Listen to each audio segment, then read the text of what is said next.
This is how corporate America feels about remote work in 2023.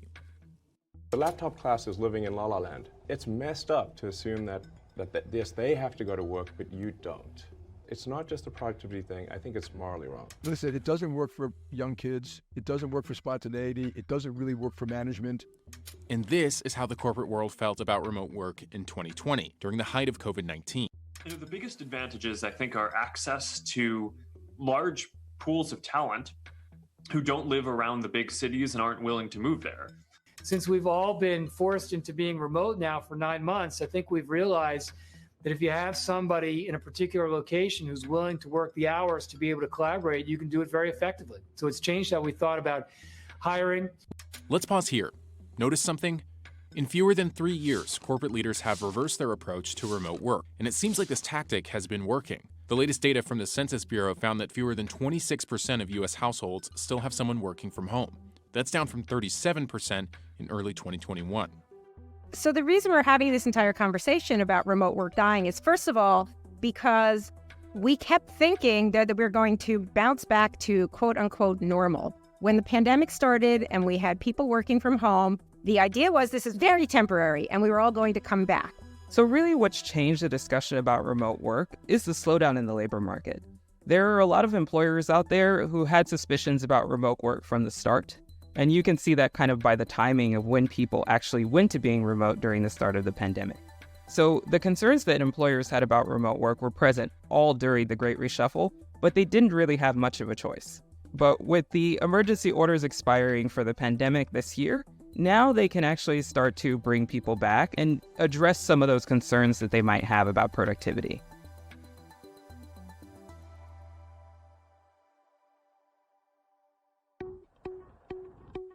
Remote work was thrust upon us basically by the pandemic. Before the pandemic, remote work would...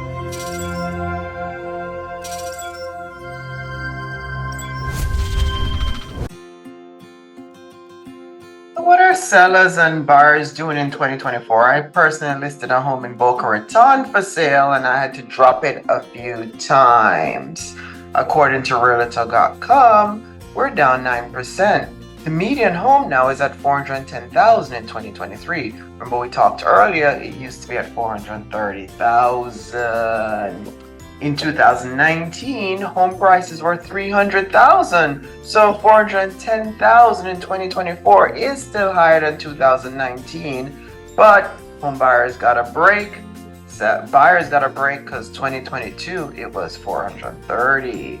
Mortgage rate is at 6.7%, but it's down from 8% from October 2023. So that is something that buyers can jump to.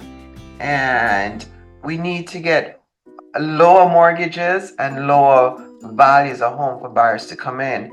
And now that people are working not remotely anymore, there might not be a demand so much for homes, or people are forced to sell some homes because they have to go back to the workforce. But one of the reasons that home buying is there's such a shortage for homes is because of the pent-up demand for remote working. I mean, your house became your office in 2020. Everybody was required to own a home because you're working away from the office.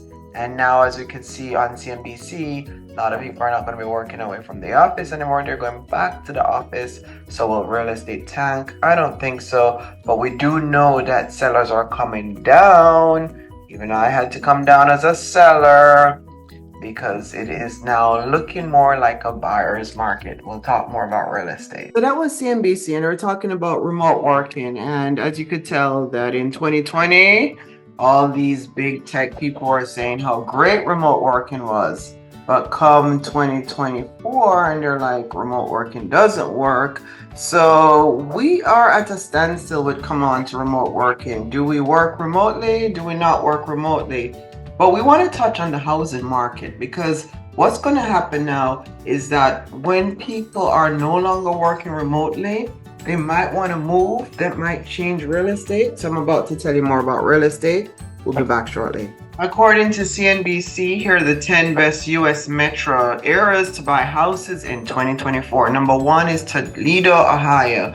Number 2 is Venture, California. Number 3 is Rochester, New York. Number 4 is one of my favorites, San Diego, California. Number 5 is Riverside, California. Number 6 is Bakersfield, California. Number 7 is Springfield, Massachusetts. Number 8 is Rochester, Connecticut. Number 9 is Grand Rapids, Michigan. And number 10 is Los Angeles, California. The average single family home in the United States is about $430,000. The average townhome in the United States is $275,000. Interest rate is at 6.93%. What if you want to buy a home? Well, it's very simple if you want to buy a home. This seems to be a buyer's market because we can tell interest rate is on its way down at 6.7% and houses on the way down. We've seen 9% loss where single family homes are now 410 and townhomes are dropping to 230. So you may want to get in. So number 1, you're going to need a pre-approval letter from your lender. So the first thing you need to do if you are going to be a buyer this year is a pre-approved letter. Number 2, you are going to need a down payment. If you're in the United States, you can do FHA for first-time home buyer. The lenders will let you do 3.5% down, sometimes 3%. Let's say you're buying a house for $200,000 or a townhome. 3% would be $6,000. Pre-approval letter. What is required to get a pre-approval letter, you're saying? Well, the lender is going to want certain things from you. They're going to want to look at your credit score. So make sure your credit score is over 620. 580 is really the cutoff, okay? So anything over 580, you're in the game. Number 2. They're going to want to get your pay stubs. If you are self-employed, go ahead and get those 1099 to them or get your profit and loss statement to them. But the lender needs to see that you have had a job for at least 2 years. The lender loves to see tax returns, so get ready to do your taxes, file your taxes, get it to the lender as well. Get ready to explain any discrepancy in where you've been living, where you have not lived, and where you've been working, where you're not working. If there is any little breakthrough where they can't tell if you was at a house for 2 years or you had a job for 2 years, get ready to do some explanation. Where can you get a down payment? If you are a U.S. citizen or green card holder, look into the FHA loan. Next thing you want to look at, number 2, is getting a grant. Some states will give you a grant